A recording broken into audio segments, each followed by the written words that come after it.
सर्वज्ञानविमूढं स्तन् विद्धि नष्टान चेतसः सदृशं चेष्टते स्वस्यः प्रकृतिर्ज्ञानवानपि प्रकृतिं यान्ति भूतानि निग्रहः किं करिष्यति इन्द्रियार्थेन्द्रियार्थे रागद्वेषौ व्यवस्थितौ तयोर्नव समागच्छेत् तौ ह्यस्य परिपन्थिनौ श्रेयांसो धर्मविगुणः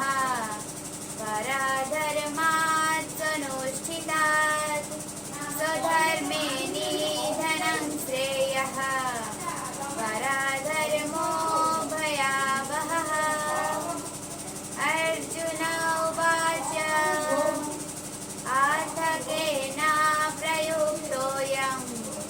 पापं चरति पुरुषः अनिच्छन्नापि वाष्णेय बलादेव नियोजितः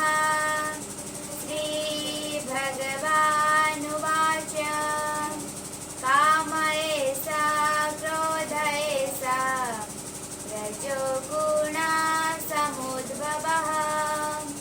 महासनो महापाप्मा विद्धेनामिह वैरिणम् धूमेन प्रीयते बह्निः यथादर्शोष्मलेन च जठुल्बेनावृतो गर्भः तेनेतावृतमातरम्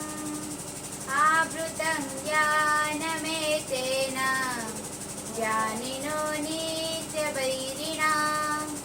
कामरूपेण कौन्तेय दुःखमावृत्य देहिनम्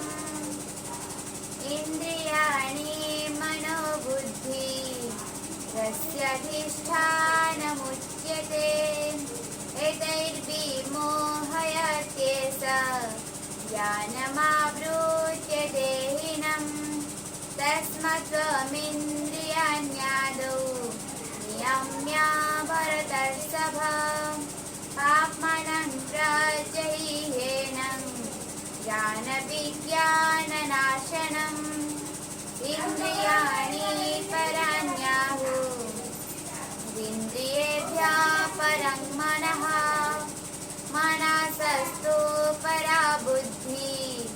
जो बुद्धेः परतस्तु सः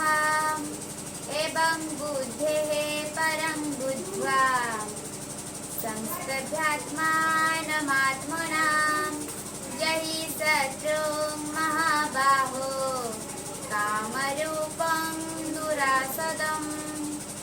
ॐ तत्सदिति श्रीमद्भगवद्गीतासु उपनिषत्सु ब्रह्मविद्यायां योगशास्त्रे श्रीकृष्णार्जुनसंवादे कर्मयोग नाम